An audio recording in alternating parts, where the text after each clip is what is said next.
Alright, what is up YouTube, and welcome back to another YouTube video. So, there is a Forces of Freedom update. Actually, I was not expecting this because I thought it was only going to be for Android, and I was like, "Up, sorry guys, no video because I don't have an Android." But it came out on iOS, so I'm really happy here.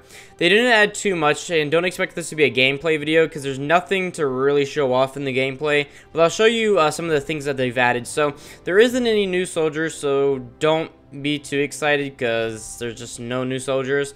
There is radio commands though, so what that means is instead of having to like smash your phone because your teams aren't listening to whatever movement you're trying to do when they can't see you or hear you, you can now use special commands. So there's an attack, a capture, the flag, and some other commands that you can use.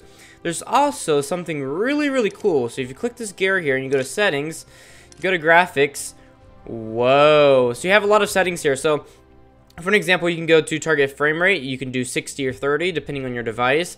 So that means even on my old iPad Air original, iPad Air original, I can play this game, just set the settings to high or low. I can do very high if I want, and I can do custom, as well as a low setting, medium, and high again. So I'm gonna go to very high, and it shouldn't look too different, to be honest, because it's kind of like an auto match situation. So we're going to get into a little match here, and we're going to see how different the graphics look throughout them.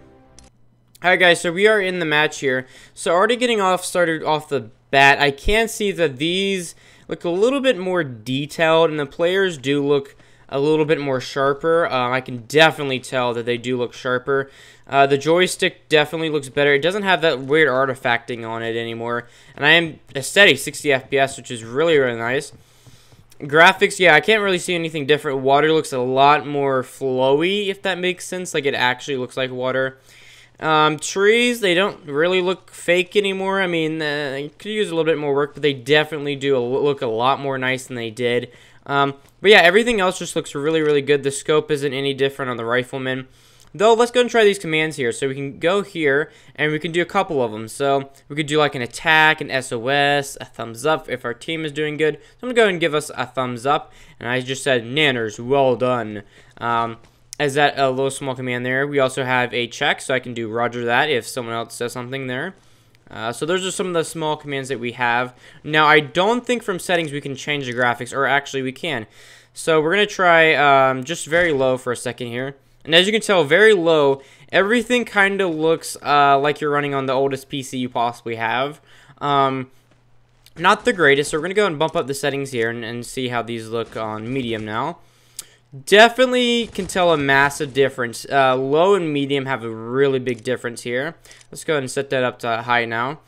Now high, I don't see any other difference, to be honest. They look almost exactly the same, though you can always do custom commands, and they can obviously look different. So I'm gonna go back to very high there, and I've been spotted. So basically, that's what it looks like. Definitely some new commands. I can say SOS if our team is losing or we need help, which is a really good command there. Overall, it's very nice, and so far this update's really making it feel like a game that can be on the App Store right now. But yeah, guys, this has been Realnanners here, showing you guys the new update for Forces of Freedom.